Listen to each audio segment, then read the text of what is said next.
Yes, make you vibrate on. EJ Pockets here. It's another buttermilk, another experience you won't soon forget.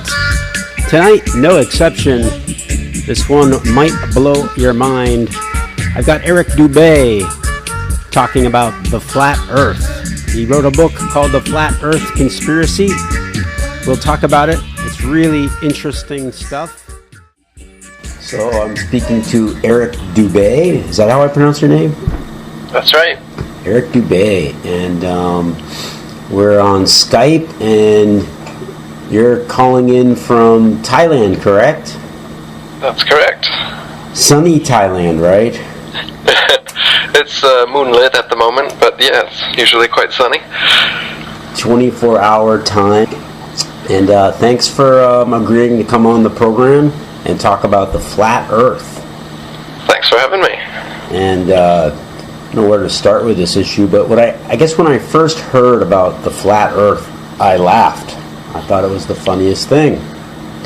And then recently I've been going through this thing where I kind of look at things again and re-examine. And I think a friend of mine pointed me to some of your videos, and I was very skeptical at first. And then I started to be like, there may be something here. But to people out there who are just like me going, this is crazy, what I hear most is this is, anti-science, or this is, loony bin stuff. First, how'd you arrive at this idea? Well, I never fully bought the spinning ball Earth with gravity holding us on the bottom idea that they were telling us at school. So I always had a little kind of inkling towards this not being the way they told us, but I just go along to get along through schooling. And then in my 20s I came across geocentricity, the idea that the Earth is the center of the solar system, or the Earth is the center of the universe, instead of the sun, the heliocentric theory that they teach in school. And that was making quite a bit of sense. And then from there I started reading some old flat Earth books. Most of them, the book I wrote, The Flat Earth Conspiracy, it's the first flat Earth book that's been written in over 40 years. Before that, most of them were in the 1800s and before, so I had to go through a lot of old literature. And having gone through quite a few old flat Earth books, it really started to dawn on me that this was quite a conspiracy, and legit. So yeah, it took me years of going back and forth whether is this for real? Could this possibly be? At first you think that you've got so much proof and evidence that of course we're living on a spinning ball, and NASA's been to outer space, and there's all these other ball planets and everything. The whole thing seems so solid at first, but when you start looking into the evidence for the flat Earth and the refutations for the supposed proofs of a ball Earth, like the Eratosthenes experiment and the Foucault's pendulum and the Coriolis effect and all these other things that they cite, or the ships disappearing below the horizon, or circumnavigation, they've got plenty of different proofs, but when you look into it more and more, and if you got the ball Earth in your right hand and the flat Earth in your left hand, the more you look into the evidence for and against, the more your flat Earth hand just starts being weighed down, and the ball Earth hand starts being lifted up, and you see that there really is no evidence whatsoever that we're living on a spinning ball. And so this is not at all anti-science, the flat, motionless Earth. It's very pro-science, but what we've been taught is a pseudo-science. And so that's why people who've been indoctrinated into the pseudo spinning ball Earth science look at this new flat Earth perspective as being totally anti-science, as you said. But the more you look into it, you'll see that this is very scientific. Experiments have been done and repeated, calculations have been made, and you can make them yourself to prove that the Earth doesn't have the curvature that they say it does. Okay, well, prove it to me. Say I'm a skeptic. And prove it to the people who may be listening to this broadcast that we live on a flat Earth. Sure. So one of the main ways to prove that you're living on a flat Earth is to calculate the curvature. So if we are living on a ball, they say it's 25,000 miles in circumference, and using spherical trigonometry, it goes out to there being 8 inches per mile, varying inversely with the square of the mile, which means that after the first mile, there's an 8-inch drop. After the second mile, 2 squared, 4 times 8 is 32, so it's 32 inches. After the next mile, 3 miles, 3 times 3, 9 times 8, 72 inches. So this is the kind of dip that you get on a sphere. 25,000 miles in circumference. You can use the Pythagorean theorem to figure this out. NASA agrees with this number anyway, so it's not a debated number that it goes down this way. What is debated is whether it actually does so. So there's been experiments done using flags, using laser leveling, using sextants and theodolites and different instruments to check over a series of miles whether this curvature is actually happening or not. And time again, when you take these measurements, there's no curvature whatsoever, not even a little bit of curve. So even if they got the circumference of the ball Earth off by, say, 4 times, if it was 100,000 miles around instead of 25,000, you'd still have some measurable, calculable curvature, which just isn't there when you take these measurements. And anyone can do them. You just need a flat area long enough. They've done measurements over 6 miles, 10 miles, 20 miles, and then with things like lighthouses, you can see the light from lighthouses at sea, depending on where you are and how high the light is, for over 100 miles, much further than you could on a ball Earth, even with refraction. It would be impossible to see them. Canals, railroads, tunnels are all built with no account made for the curvature, supposed curvature of the Earth as well. The horizon is always flat. No matter how high you go up, the horizon remains flat and rises to the eye of the observer. So you can see amateur balloon footage on the internet up over 20 miles high. The horizon remains flat, and it rises to the eye of the camera the whole way up. Now, if the horizon was really the curvature of the ball Earth, then as you rose up in a hot air balloon, say, you'd have to look down, further and further, looking down to see the ball Earth, to see the horizon. But what actually happens is the horizon rises right up with you the entire way up. So as high as an independent rocket or balloon gets, the horizon rises all the way to your eye level and is flat all around. But when NASA shows us pictures, they claim to be much higher, and then there's curvature and the ball photos, but those are all CGI, or some of them are done through a round window, the earlier ones.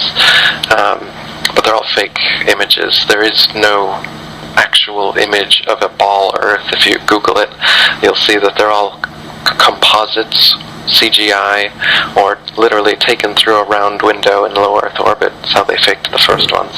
Eric, how do you know that they're composite? How do you know that they're not real photos? Well, I actually admit that they're composite. Composite's their word, not mine, for their fake pictures.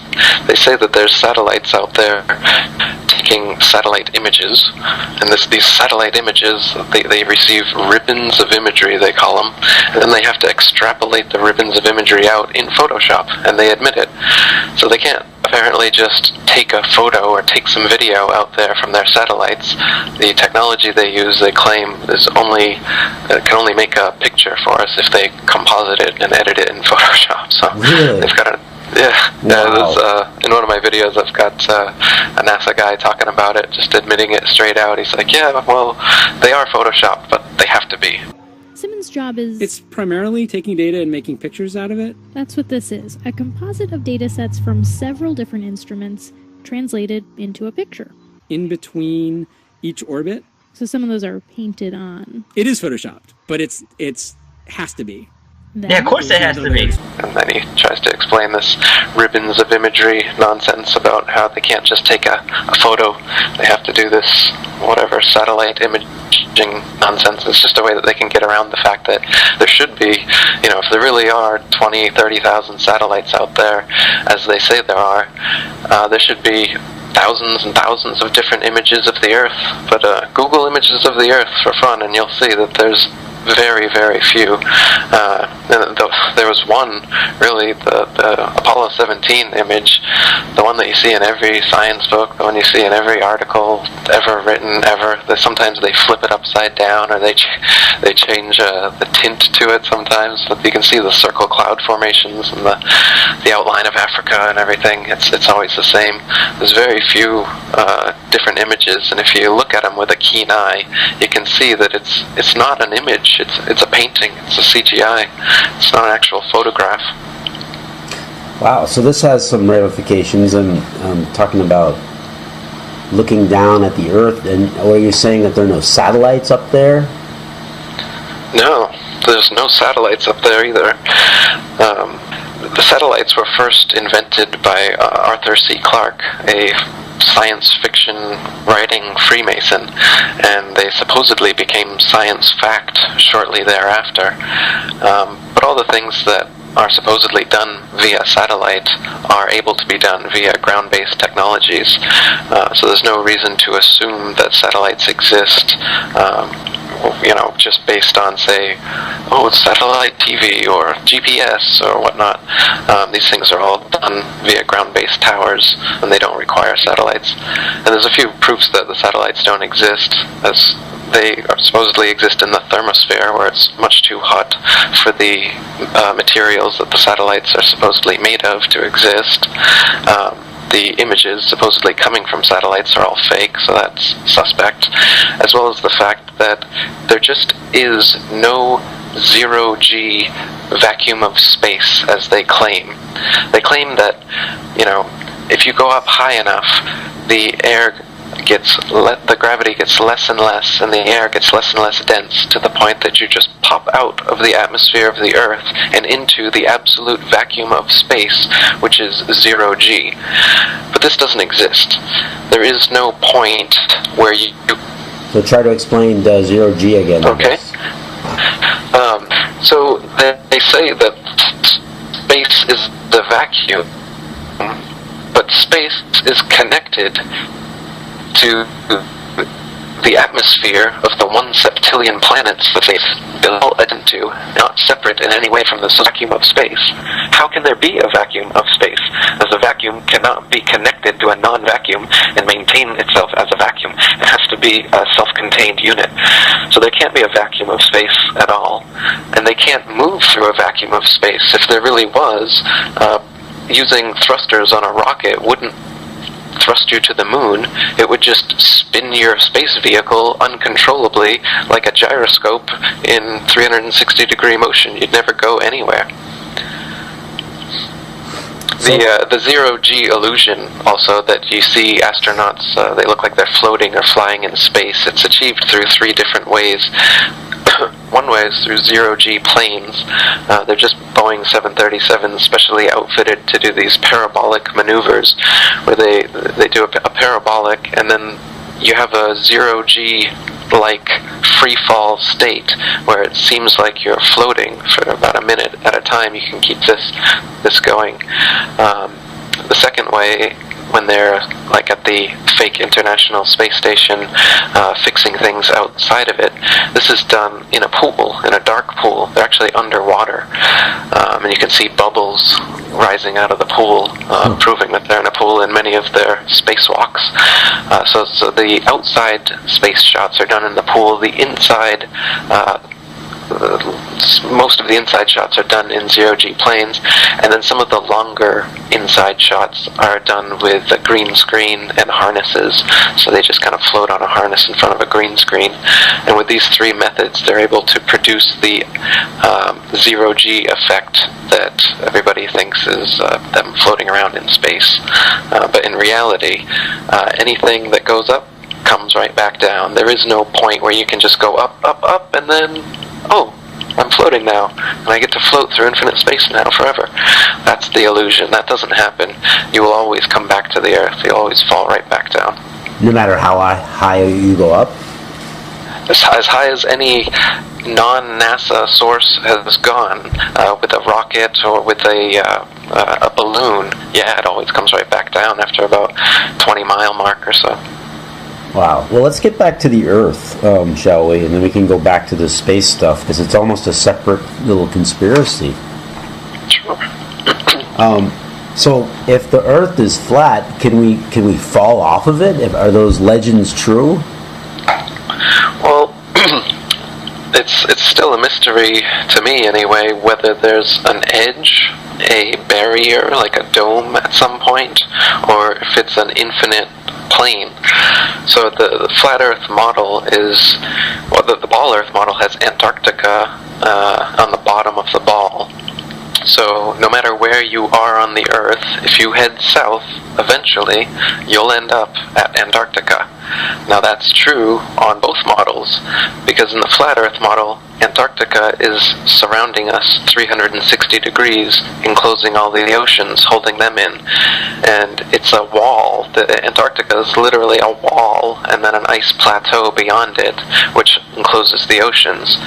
And early explorers tried to find an inlet through the ice wall, like James Clark and Captain Cook, and I have them in my book, I can't remember all their names, but they went around the Antarctic ice wall, and it took them years, 3 or 4 years, to go all the way around Antarctica, traveling many, many more miles than Antarctica supposedly is on the ball Earth model. But they didn't climb on top of the ice. That only recently have expeditions gone on top of the ice, and there's a big cover-up there as well we can talk about. So as far as public information, we don't know how far along the Antarctic ice you can go, whether you'd be going for a while and then you'd get to an edge and, like you said, fall off into space, or whether there's a barrier or a dome of some sort, as many cultures believed, or whether it's an infinite plane and it's just snow, ice, wind, and darkness forever. That's still a mystery at this point. Is the whole flat Earth idea, is that a new idea? How long has this been around?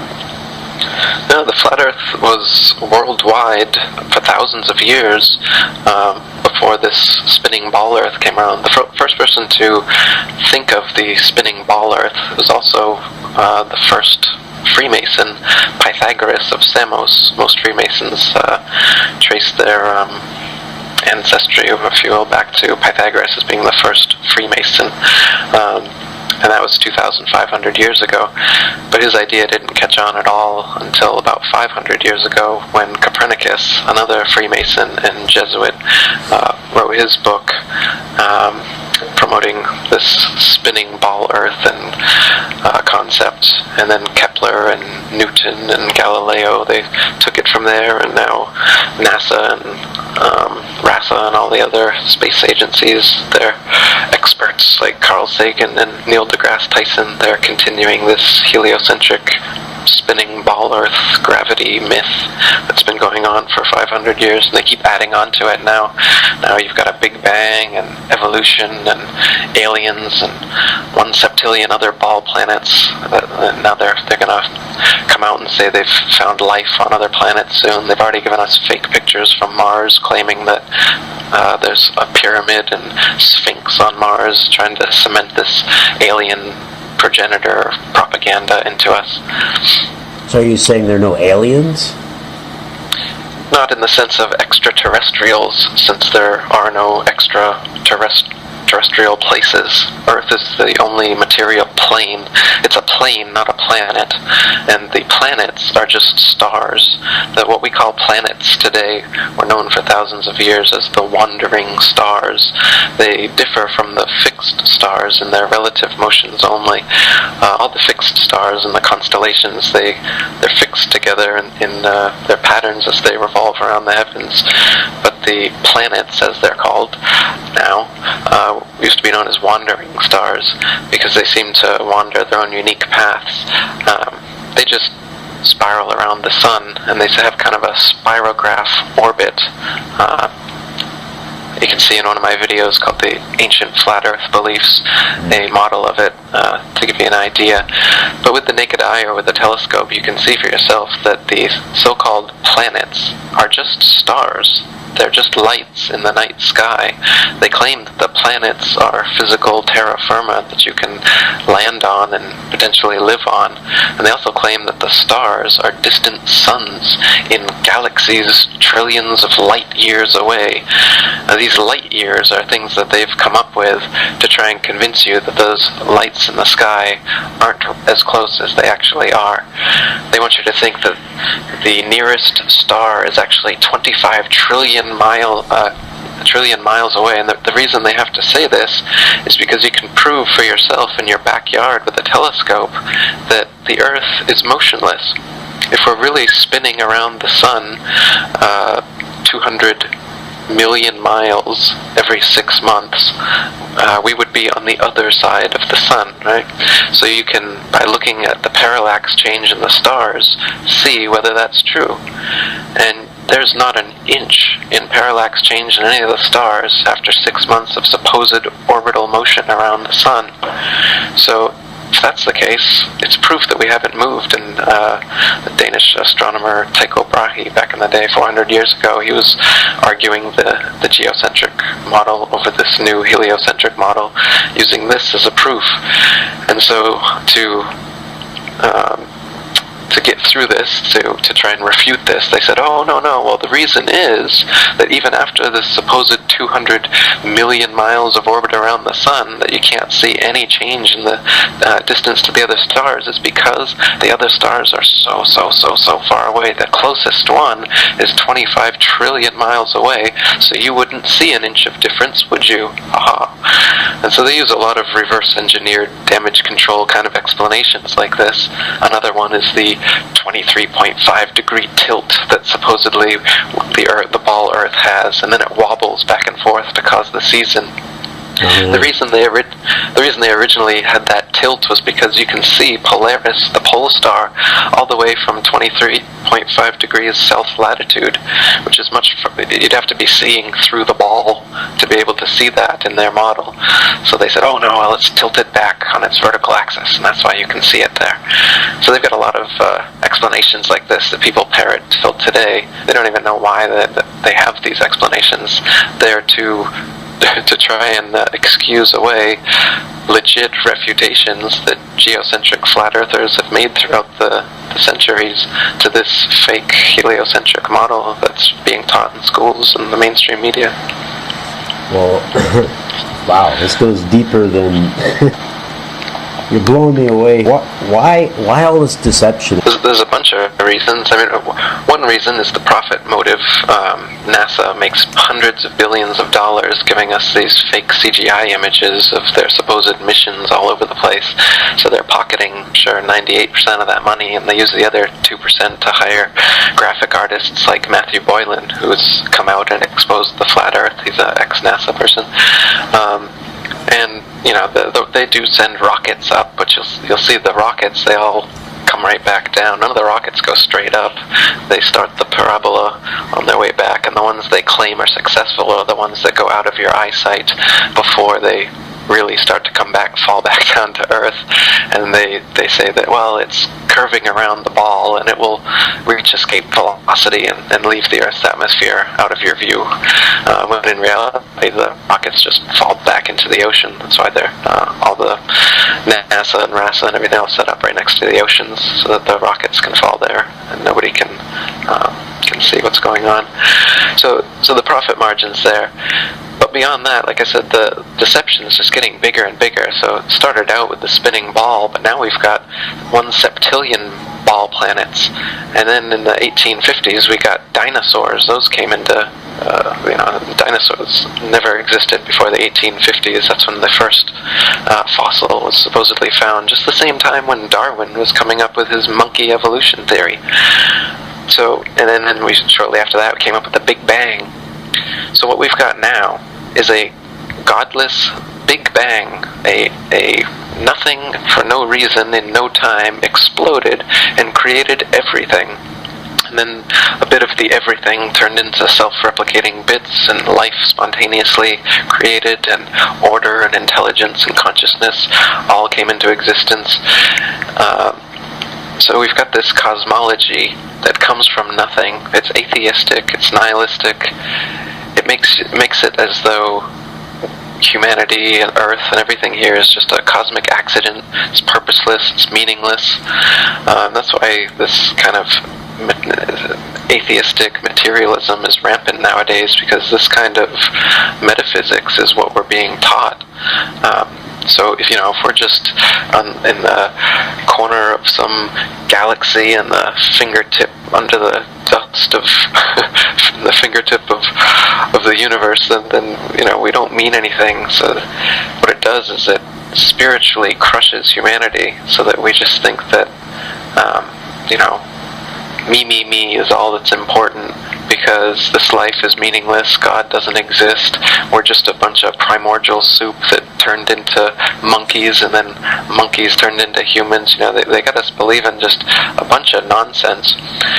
The overall reason, if you're a psychopath, like the people who do control this world all are, then what you want, your ultimate goal is world domination. The best way to achieve world domination is through propaganda and mind control. So the way to mind control someone, if you've got them in a cage since birth, you tell them that the cage is the only thing there is. And that's what we're told, basically. We're told that the only thing that is the amount of land that we tell you there is, and everywhere else you can't go. You can't go to the North Pole, and you can't go to the Antarctic without government approval and licensing. They have little tours where you can go and take little photo ops, but you can't go yourself and explore what's actually at the North Pole and what's actually out along the Antarctic ice. How far does it go? Could we prove that the Earth is a ball? Matt Boylan, the ex-NASA guy I was telling you about, he's got a challenge going. He wants to go to Antarctica. He'll enter from any point, and with his team, ropes and spikes, go straight southwards along the Antarctic ice and see, will he come up on the other side of the ball? Or will he hit a barrier or an edge? Or is it an infinite plane? But they won't let him or anyone else do that. Jarl Andahoy is another independent sailor who's, I'm not sure if he's what his views on the shape of the Earth are, but he really wants to go to the North Pole and to the Antarctic, and he doesn't want to have government approval or go with their teams. He just wants to do it. They're supposedly no man's land, so why can't we go to no man's land and explore for ourselves? They've fined him and put him in jail for even trying to do so. Rodney Clough and his team, he tried to go to the North Pole, and they met twice Russian ships saying that they'd blow them out of the water if they continued. They were forced to turn around. So we're not allowed to take independent trips to the North Pole or to the Antarctic ice to confirm these kind of things for ourselves. We're kept in the middle of area of Earth all the time, and told that that's all there is. But if the Earth really is flat and Antarctica is all around us, then there's a lot more real estate than they claim. There's a lot more Earth than is shown on our maps. And the maps that we're shown are absolutely wrong. We can get into that as well. There's way more land than they are shown, and way less land. Greenland, if you look at the typical Mercator projections, almost as big as Africa. But Africa is actually about 18 times larger. So the projections we're shown are not quite the way things are. So, now, let me get this straight. Because this is somewhat of an eye-opener for me and for other people listening to this. You're saying that the Earth does not revolve around the Sun, that the Sun revolves around the Earth. You're saying that the Earth does not spin on its own axis? No. So where do we get night and day? So the Sun and the Moon revolve over and around the flat Earth. The Sun's path starts on June 21st on the summer solstice at the Tropic of Cancer at 23.5 degrees north latitude. So if we're looking at a flat model here, the North Pole is the middle point. Imagine a bullseye or a target. The North Pole is the middle point, and then you've got a disc shape all the way around, and that's the Antarctic ice. As I said, I don't know how far the Antarctic ice goes, whether there's a dome at some point, as many cultures believe, whether there's an edge, whatever. But what we do know is that the North Pole is the center point, the Antarctic ice rim is around it, the equator is halfway, and so the sun starts at 23.5 degrees north latitude in the summer solstice, and it makes a circle around the flat Earth in a 24-hour period. So you're imagining the sun going around in a circle. The circle gets bigger and bigger and faster every day until the winter solstice. At the autumnal equinox, 3 months later, it will pass the equator. And then another 3 months is when it's at the winter solstice, and then it will be at 23.5 degrees south latitude, which is the Tropic of Capricorn. And then for the next 6 months, it will slow down slowly day by day and make smaller and smaller circles as it passes the equator again on the vernal equinox 3 months later, smaller and smaller, slower and slower, all the way back to the Tropic of Cancer at 23.5 degrees north latitude. And so the sun makes this kind of cycle. The moon makes the same cycle following it, and but it doesn't change its speed.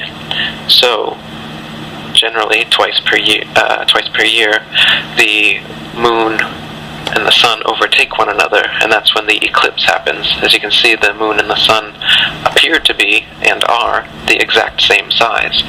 In the ball Earth model, they claim that the sun is actually very big and very far away. It's 400 times bigger than the moon and 400 times farther away, and that's why, from our perspective, it just seems like they're the same size.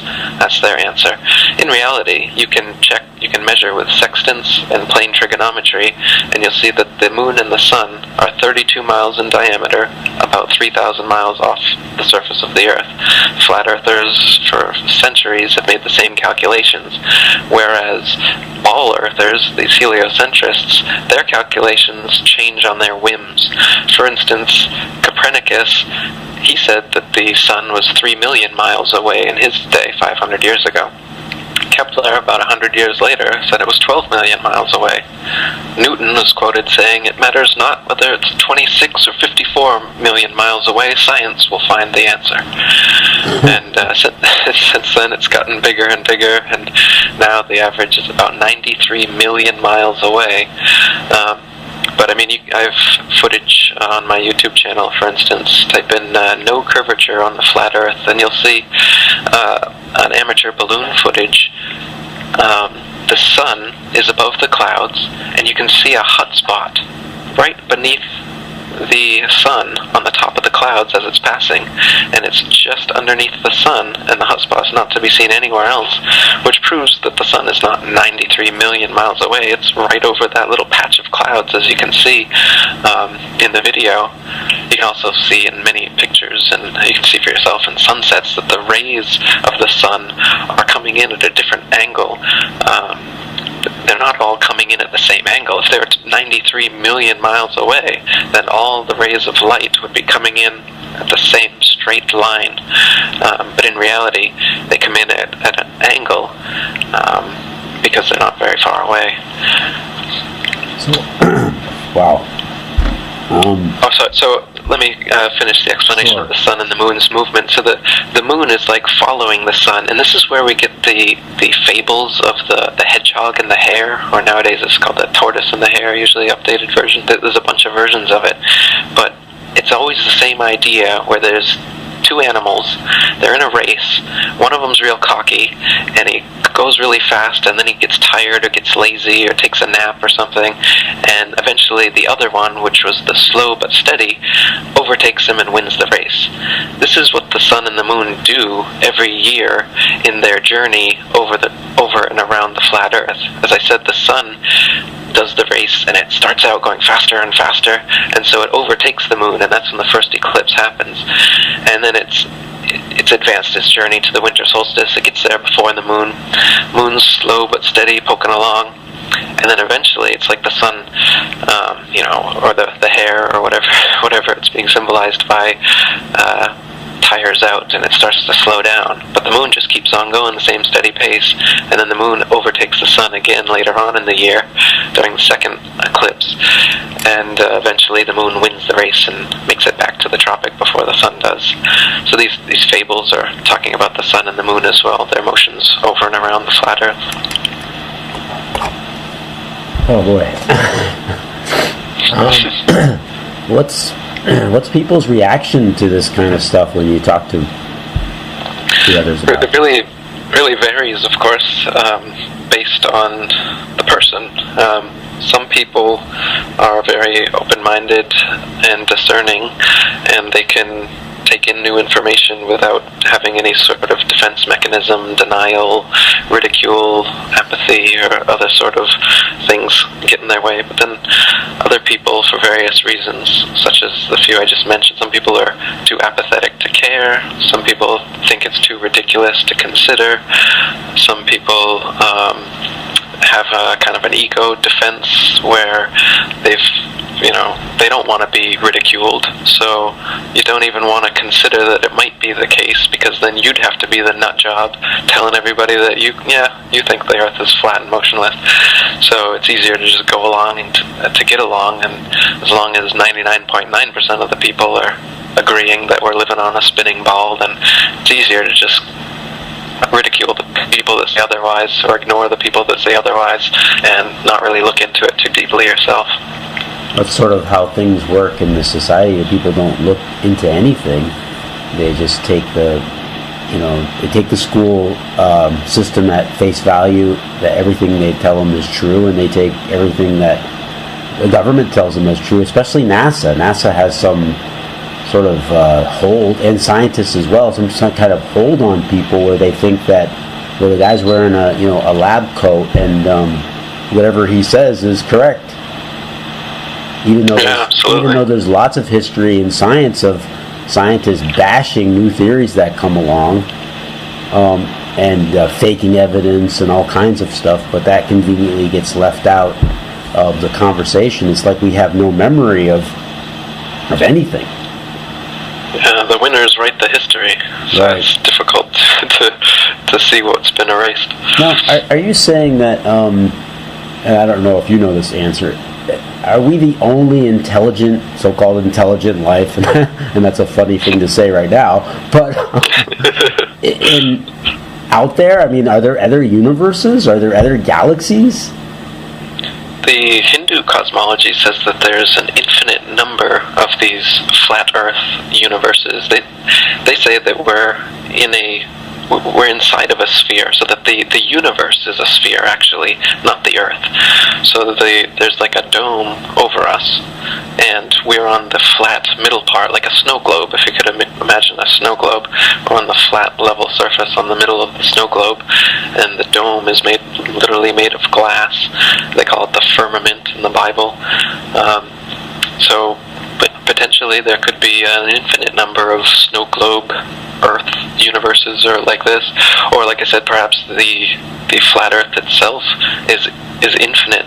It's an infinite flat plane, and there could even feasibly, say you go along the Antarctic ice for thousands of miles, and then suddenly you come to another flat Earth system, or another, whatever you want to call it, another plane, and there's another sun and a moon and a whole other area. This is completely speculation on my part. I'm just saying that at this point, what is beyond the Antarctic ice is a mystery to the public and to me, and to anybody that hasn't gone there. No flight has even gone over it. Nobody has ever circumnavigated the Earth from north to south. So no flights go over the South Pole. They say it's too cold. So we've circumnavigated east to west, but you can circumnavigate around a flat disk east to west, no problem. So sailors and pilots that do that, you can do that on a flat Earth just as well as you can on a ball Earth. But what you can't do is go from the North Pole southwards, keep going southwards, and end up back at the North Pole. nobody's ever tried that, and I'd love to see some pilot with a Ustream account just go for it. See what happens. Yeah. So let's get back to the space part, because that also interests me. Where you talk about you believe the space station is not really there. That I guess by extension that we haven't gone into space at all. That we haven't gone to the moon. That we haven't sent these probes out to Jupiter or all these planets, Galileo or whatever. What's your evidence to say that we haven't gotten out of the atmosphere into space? Sure. Yeah, we haven't been to the moon. You can't even go to the moon, as it's not a physical place that you could land on. You can actually see through it. You can see stars through it even. During a waxing and waning cycle, you can kind of still make out the outline of the moon there. But if there's a star or a planet, a wandering star that's near its orbit, you can see with the naked eye the star breach the darkened area of the moon during a waxing and waning cycle, showing that it's not a densely solid physical terra firma, place like they claim it is, like they show us in the videos, but it's just a light that you can see through. So the sun and the moon and the stars and the planets, they're just lights in the night sky. They're not places that you could step foot on. And the pictures, say, from the moon, they're all demonstrably done in a studio. There's a lot of you can go on my site and type in Apollo moon landing hoax. You'll see a bunch of evidence where you can see the astronauts on wires. If you speed up the footage 2 times, you can see that they're actually in Earth gravity. They've just changed the footage, changed the speed, so it seems like they're in, moon gravity or whatever. I could go on and on. The flag waving, no stars in the background. Individual photographic evidence, individual photos. You can see spotlights reflecting in their visors. Anybody that hasn't figured out the Apollo moon landing hoax, check out A Funny Thing Happened on the Way to the Moon. Is one great documentary, as well as Astronauts Gone Wild. It's another good one. And check out Jack White's research. He's gone through all the photographic evidence and shown how it's clearly done on Earth. Yep, can you hear me? Now I can, but that whole part about these other countries are having their own space programs, but they're faking it worse than the U.S. Some of the new Chinese moon footage, as well as the Chinese ISS, are just terrible. I recommend anyone check it out. Try to verify the authenticity of any of this NASA stuff. Just make it a hobby. Look into the images of the Earth. Look into the International Space Station images. You'll see for yourself that you've been had. So, what is NASA doing with all this money that they're getting? Good question. No, I don't know. I don't know what they're doing with all the money. I mean, we're talking about billions of dollars over how many years? Right, yeah. 50, 60 years now.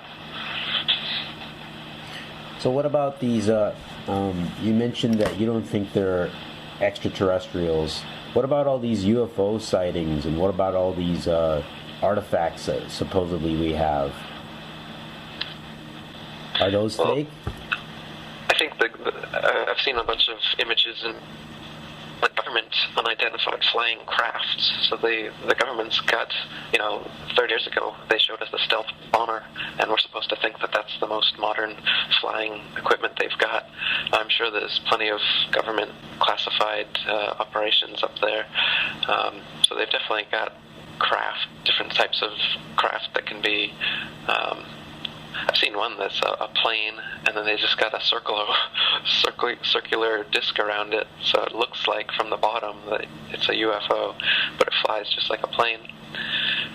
As well as the alien UFO phenomenon is known throughout, the Peruvian Amazon and stuff, the ayahuasqueros and the shamans there, they take ayahuasca, DMT, peyote, and different entheogens, psychedelics, and then they paint and tell stories of seeing flying crafts, spirit entities, behave like the Yuva reptilian Nordics and jinns and whatever you call them, the greys, all these things that are in ufology were in medieval demonology and are still in current tribal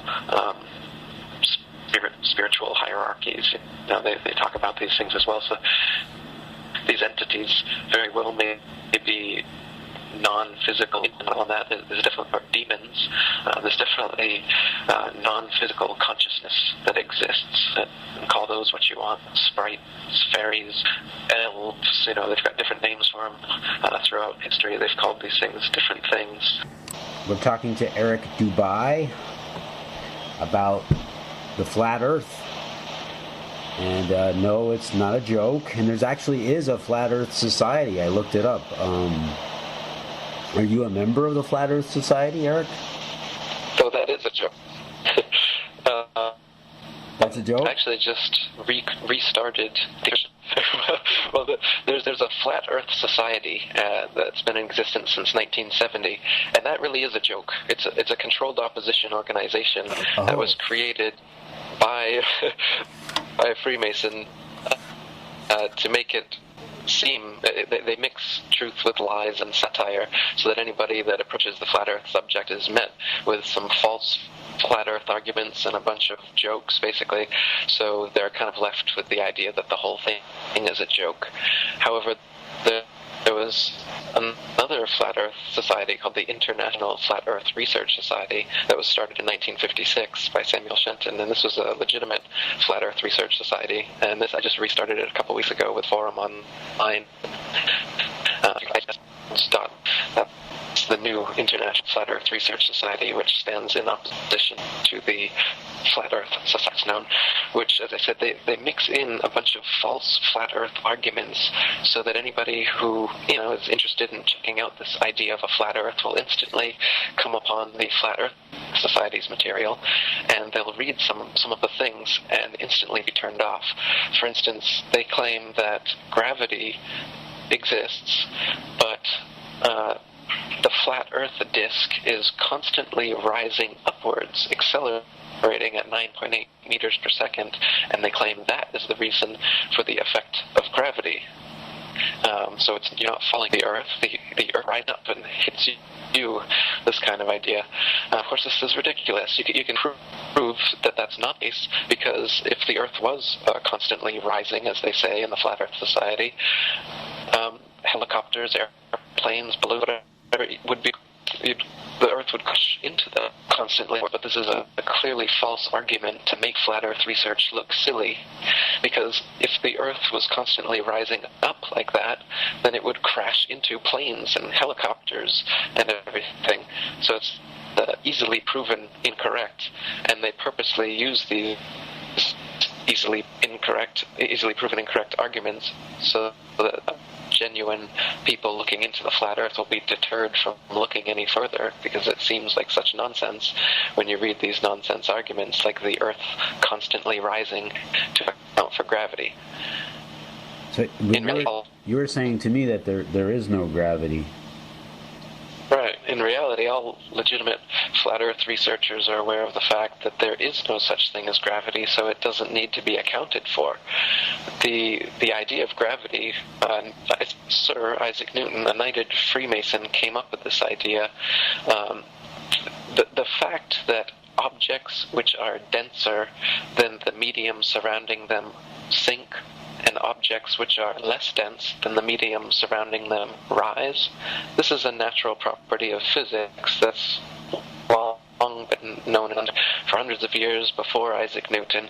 It wasn't called gravity, it's just density, it's just weight, it's just how things are. So if you've got a rock and you let it go, it's going to fall to the ground because the rock is denser than the air around it.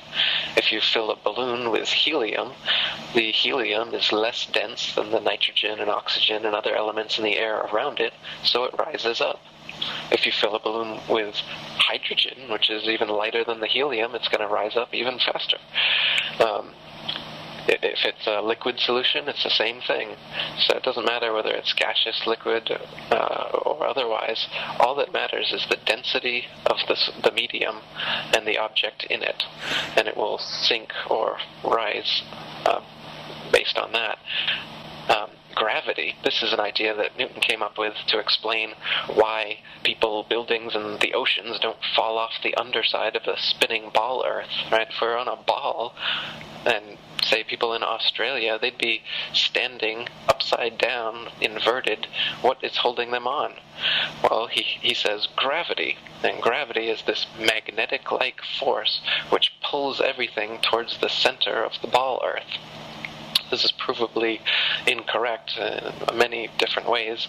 For instance, if there really was some sort of magical magnetism holding your feet to the ground so that you didn't fall off the ball Earth, then every step you took should be like you were wearing magnet boots, and you'd have to lift your one foot off, and thunk, it would thump right down to the earth again, and it'd have to be like that. And if you ever were able to overcome the gravity of the earth enough to jump both feet up at the same time, well, you should continue off into space, because if you've jumped, say, So you said gravity is like, if that is true, then every time you took a step, it would be like having those, every step would be really hard, because you'd have to pick it up and your leg and drop it down again, and pick it up and drop it down. I guess continue on with that thought if you can. Sure. And so if you were able to jump both feet at the same time, you went 2 feet up, the gravity would be slightly less there, so how would it kick into gear and bring you back? You might as well just continue right off into space. They also say the gravity of the Earth holds the moon in its orbit. This doesn't make any sense, because they say that gravity keeps us stuck to the Earth, but it keeps the moon and other things in the solar system supposedly orbiting other things. So gravity has 2 properties. When they want it to, it causes some things to orbit in circles or ellipses around other things, and when they want it to, it causes things to stick to things. Why doesn't the moon just become sucked into the Earth? Why does it maintain an orbit? If gravity is what keeps it into the orbit, why doesn't it get sucked into the Earth like we do? Or if we jump up, why don't we start orbiting around the Earth like the moon supposedly does? Why don't we do that? It doesn't make any sense that one would do one and the other would do the other. Nor does it make any sense that, say, the moon's gravity causes the tides on Earth, as they tell us. If the Earth's gravity is 8 times, or however many times they say it is, more so than the moon, then how could the moon's gravity, the lesser gravity, overcome the Earth's stronger gravity at the surface level on Earth and pull the tides towards it? That doesn't make any sense whatsoever. That the gravity of the lesser gravity of the moon can affect the Earth's tides when the Earth is supposedly causing the moon to stay in orbit. See, what it is that gravity is their catch-all thing for everything. The reason that they know the distance to the stars is gravity. They can weigh the Earth and weigh all the other planets because of gravity. And they've got all these calculations and all these, mathematical formulas they'll show you all day long, showing you how they came up with the weight of the Earth and all this nonsense. And it's all based on gravity. Big Bang is based on gravity. The way that the primordial soup started spinning around and creating supernovas and planets and whatever, all that crap, they say that's because of gravity. Everything's because of gravity. Gravity is why planets formed and life came onto the planets. It's their catch-all reason for everything they can't explain. It's gravity. So you mentioned under the Earth as well. Now, is there a molten core in the center of the Earth? Well, that's what they claim. They show us models in school, in our textbooks, that show a ball Earth, and it says you got the crust at the top, and then you've got outer mantle and an inner mantle and an outer core and an inner core, and they've got these nice little diagrams that everybody has to memorize and whatnot. But in reality, the Russian Kola Ultra Deep is a project that was drilling as deep into the earth as they could, and they spent decades drilling down into the earth, and they only made it 12 kilometers down, 8 miles down. So we don't even know what's beneath the crust. We've never gotten beneath the crust. The mantle and the core, and they say there's a liquid magnetized core that causes the geomagnetization of the ball earth, all this stuff, that they have no proof whatsoever. They're just creating it and putting it in textbooks. We've never gotten through the crust before, so we don't know what's under the earth. We don't even know what's at the depths of the Pacific. There's certain areas we haven't gotten to, so they're lying to us that they know what's under the or inside the earth. We have no idea. It's a mystery what's beyond, beneath, and above the earth. I'm just floored by the massive amounts of deception involved in this. I mean, we're talking about scientists that are highly regarded, Isaac Newton, Galileo, Copernicus. We're talking about a fake space station. You're talking about a school system and textbooks that put out a spear ball centered Earth theory. It's a massive deception. Absolutely, it's the biggest cover-up and conspiracy in history for sure. At least 500 years running, and it's mostly since NASA that so many people have fallen for it. If you read some of the old flat Earth material in the 1800s, there's still a raging debate going about this. The idea of a spinning ball Earth versus a flat motionless Earth. It wasn't a foregone conclusion like it is today. Nowadays you're looked at like absolutely crazy for even considering the idea that the Earth wouldn't be moving or that it would be flat. But just 100 years ago, it was quite commonplace to have this view.